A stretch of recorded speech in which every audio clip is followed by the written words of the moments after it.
What's going on? The purpose of all the wheelies and everything. Oh, I don't know. Huh? I thought this was designed to be on 2 wheels, not 1. What's going on, guys? I'm gonna get off this main road here. We're gonna take this side road. I'm heading over to Trey's house, or White Spy. White Trash Mexican. Ray's a good guy, man. We're heading over there to his place. Double T is staying at his place. Double T 90. Haven't rode with that dude since he was here for the downshift meet.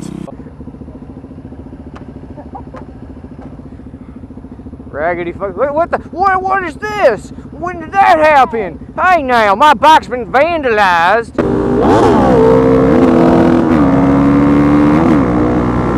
Fucking had a beer with him the other night. Cool time, man.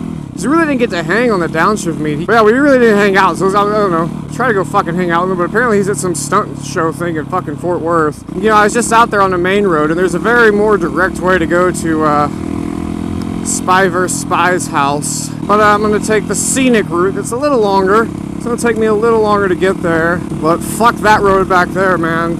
There is a fatality up on that son of a bitch all the time. There's people fucking constantly smashing on that main road. I was at a birthing class with my wife, and I'm heading back down that road, just not too far down the ways from there. You probably see me the exact section where this happened a bazillion times. And there's some smashed car, and they got a fucking blanket over the windscreen, you know, and they're in no particular hurry. Probably a fucking fatality. You know, it's getting like to be a common sight. I do what I can. I mean, for fuck's sakes, I got a new fucking helmet. It's high-vis yellow. I've never had one of these before. But I've already seen a handful of times where a car went to pull out. And, you know, I'm very precautious about this as a motorcycle. I've been riding for over 10 years. And people pulling out on bikes is the pretty much the #1 like accident between cars and our vehicles and motorcycles that you'll see. So I'm very precautious of that. I'll cover my brakes when I see vehicles. I anticipate them being dumbasses. And I've noticed people, I've actually watched them go and stop like a double take. I think it's this helmet. And right today I got my fucking jersey on. Some of y'all make fun of this color of this jersey, but jerseys are supposed to be wild and nutty, man. It's a Duro Madness on here from Thailand.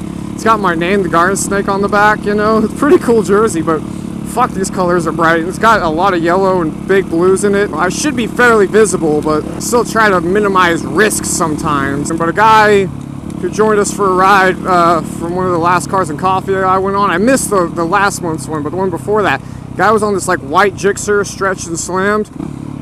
He died, like I think about a week or 2 weeks after I rode with him. A car pulled on him. You know, it's fucking sucks, man, and I wish I could say it was, you know, one of the only ones I knew like that, but I mean, this has happened to numerous people I know, and 10 years of riding, and it's, look at this fucking road. I'm gonna cut back over on this side. Yoink.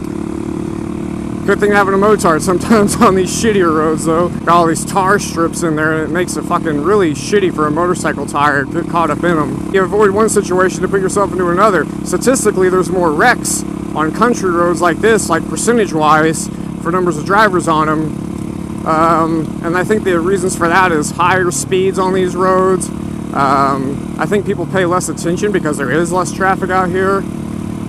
People tend to cut the line or ride down the middle. They don't always get over in time. It's something you got to watch for, especially as a motorcyclist. If you want to go out here and hit some of these turns sharply, if you can't see all the way through the turn, I don't care how well you know it, like I wouldn't go fucking hauling ass through it. Like you'll see this turn up here, suggested 10. I love suggested 10s. I love to bomb them, but you will not be able to see around this turn until I'm almost all the way through it. If some dude's cutting it down the middle, okay, now I can see through it, and I can go a little bit quick through it. I cut down a couple trees there about a year ago. Used to be really nothing, but a lot of the turns out here are like that. There's just no visibility through them, and you know, you don't know. Someone could be cutting over. There could be some new gravel in the turn you don't know about. A lot of these driveways are gravel, so as people pull in and out, they're putting gravel on the road. It's just, you know, you want to get out there and you want to fucking enjoy yourself. And I guess I'm making like a fucking safety Nazi fucking watch your shit video. This turn actually looks pretty clean. I say it looks clean as I was getting just that little bit on the throttle. I could feel it step both front and then the back did just slightly. And there's fine grass. There's always on these roads. There's almost always like a fine bit of just dust across them, you know? So you gotta watch your shit on it. Dogs out here will just fucking tear ass out across these fucking gates, especially a bike. You know, they may not chase cars, but a bike is fucking loud. You know, here's this one. Okay, you still can't really see until about here. There's a little hill. But you know, like I said, coming out here and just enjoying myself is kind of the idea. Like, I come out here for a ride and I want to get there safe and I want to have fun at the same time.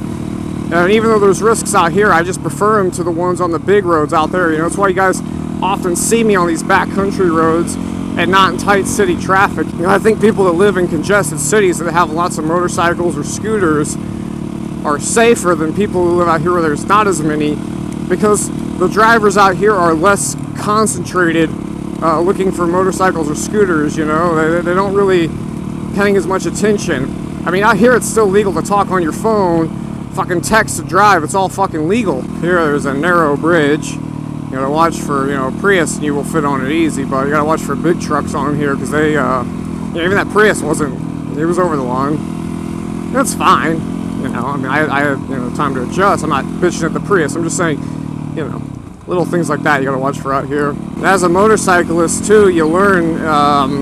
Those who ride will know what I'm talking about. Those of you who are interested, what you'll learn is how you kind of scan the road. You know, you see this shit right here. You see a little something here. You kind of bobbing and weaving, you're constantly scanning the road for anything on the fucking road that might fuck you up. Same time, you know, paying attention to what's ahead of it. It requires a lot more attention, I guess, to drive a motorcycle versus a car. Not only because you got to scan the road constantly, you've got an input on all fucking limbs, and you know, maybe you drive a stick shift and you're thinking, yeah, it's similar, but kind of slowing down here to make sure nothing's sitting in the road on the other side. Kind of covering up the rear brake there. On top of just all that, the hand movements and that, your body plays a role in what the motorcycle does. It's how you control it with a body position. Another good reason, like if you know a road you want to go fast on, it's good to kind of feel it out at a moderate pace a couple times so you know what you're getting into. Obviously you can't do that for every road, and if you want to go out there and have fun, I mean, there's still a pace, a little bit of speed you can kind of take turns at and have a little fun without being, you know, completely in knowledge of them, but you should at least try to have some idea of what you're getting into. See how I'm riding on this side of the road? Well, I would prefer to ride on this side of the road, and that side I'm watching this car right here, and he's not lurching forward at all. Okay, but anyway, back to what I was saying. It's preferable for me to stay on this side of the lane versus the other. And that's because if I'm on the other side of the lane, which I'll do here after I pass these cars, if I go over on this side lane, that car right there starts to disappear. You see how you can barely see them? If I come back over, look how many more cars you can see now. And they can see me.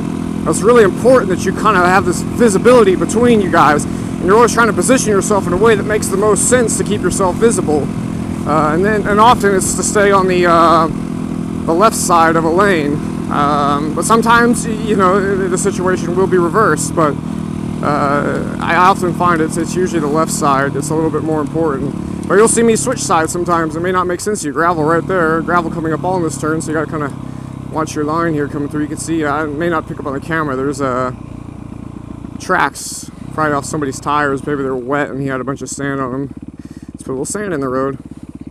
Coming up to a stop too, it's always nice, I think, to get over to one side in case the dipshit behind you can't stop. Let him rear in the car, not you. And if it wasn't for the fact there's a double yellow line right here and I'm worried about people coming in through this angle, I'd fucking ride right up on the yellow line. Probably sounds silly coming from me to like talk about safety. I do my shit and I have fun, but there's a lot of thought process that goes into it. Just because you hear me talking and dicking around and punching people while I'm riding doesn't mean I'm not still doing all that stuff. Turn here, signal, okay. It just means I do a lot of it very second nature. You know, one of the big things that I learned when I was riding a big truck for Frito-Lay, a big, you know, DOT regulated vehicle, when you basically go through this extra training. It was kind of cool because as a motorcyclist, I was already very accustomed to doing some of the random things. It's funny, on the opposite end of the scale, going from a small, vulnerable motorcycle to a big ass truck, you kind of have a similar sort of attention you need to pay to on the road that's very high, and you need to be very aware of things because you're in something that can fucking kill somebody. You know, it's a giant moving thing that doesn't stop quick, doesn't turn quick, doesn't accelerate quick. It's just what it is. So you learn you learn some things, and like I said, it's funny how many things went hand in hand.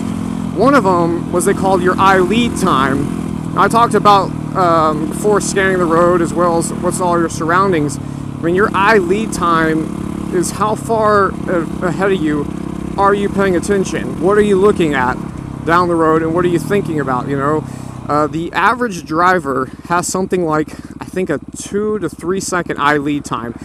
And that sounds scary as shit, but it's statistically true. What that means is your average driver is only looking at what's about 2 to 3 seconds in front of them. Where they're going to be in 2 to 3 seconds is as far as they've paid attention to. And you can tell this by watching when you're driving on the road. If you see a lane that's closed ahead, watch the vehicles in front of you. See how long it takes them to get over. Your average guy, he'll just fucking drive right at it. Like last minute, swerve over. Doesn't even have time to check his mirrors. You know, that's a problem. They want you to have an eye lead time of around 11 seconds to drive one of those trucks. So imagine counting 11 seconds from down the road. You know, I'm watching these cars right here right now. I'm trying to watch that guy too, because he looked like he was about to change lanes for a minute. You look for weird cues too from people, like he started to move and he kind of moved back. Look for head turning. Head turning means they're about to throw a signal on, and half time they're going to do one of those. They're not going to really look. They're not going to see you. It's easy to mistake a motorcycle for not a vehicle on the road. You know, kind of watching this guy right here, but I see the lights red ahead of me. There's traffic. There's more cars packed up on this side than the other side. I'm just going to go ahead and scoot over. Like I was saying before, when we get up off this light, because there's a solid medium in the lane next to me, I'll actually ride the other side of the road, like I was kind of talking about before. But you want to keep a good eye lead time. You want to see what's way down the road so you can anticipate and make changes well before you need to. And that helps you see stupid shit in the road like gravel and rocks, but it helps you see all kinds of things in the road, man. There's so many issues that in accidents could be avoided if people would just increase their eye lead time. Most of these motherfuckers are probably playing with their phone right now, so their eye lead time is about 3 inches in front of their face. Loud bikes, man, yeah, loud bikes are very preferable in my book, man. This guy drifting around, not staying in his lane. So what he's up to. Some girls just like not fucking paying attention, you know, all over the road. As well as eye lead time, it may not look like it with a shitty little mirror. I actually do check this mirror constantly with little eye shifts. This stupid little mirror, which is just a blind spot mirror zip tied to my handlebars, actually works pretty good. For the most part, mirrors just show me my elbows. This one actually getting under my armpit, especially if I move over like that, I can really give it a quick look to see what's behind me. You know, even just head turns, whatever you gotta do. It's good to know what is around you. Watch this fucking Lexus. You wanna know what's around you in case you need to make a decision and change directions, do something. 3 lanes, solid medium. Riding this side's better because it makes me more visual to the cars on this side of the road. That's what's important right here. But knowing your surroundings at all times can be good. Watch for cars pulling up this way that want to pull out on these lights right here. This is a very, very great example of there's no traffic around. Wonderful. While I'm talking about other dumb safety tips, it's hot out. Don't forget to fucking have some water on you if you don't have one of these. Sure to make stops. Wearing all this gear, I mean, yeah, when you're up and moving, it's good, but you're still sweating. You may feel okay because you're moving and you're not really as aware of it. The thing though about always knowing what's around you, if you can kind of have a constant idea without looking what's next to you, you know what's next to you because you're constantly eye checking and looking here, looking there. If you do that enough, you kind of always have an idea of, okay, there's nobody here, and the reason why that's important is if something happens in a moment's notice, someone pulls in front of you, but because you were smart and you were checking constantly, you knew there was nothing, because you know there's nothing to the left of you, because you were smart and you were checking your shit, and that thing just pulled out, you know, no big deal, just fucking go, make it happen. And they go on and on, there's about a bazillion tips. I will say though, that is one of the number 1 cause between cars and bikes is people pulling out in front of you, so just be fucking on it, look as hard as you can, constantly pay attention to that. Y'all motherfuckers try to keep safe. Oh, hello! Come here! Come here. Oh my god, did you really just make a safety video, Jake? So boring. But seriously, guys, seriously. Y'all be careful out there. I really have seen a lot of dumb stuff happen in the long 10 years I've been riding, and I don't want to see it happen to other people if it can be avoided. And, about to leave for this Atlanta trip. In fact, by the time this video uploads, I should be in Atlanta! So, y'all watch your shit. Be careful out there. If you're coming to Atlanta, just try not to be stupid, because there's going to be a lot of us out there. It's going to be crazy. And, anyway, peace.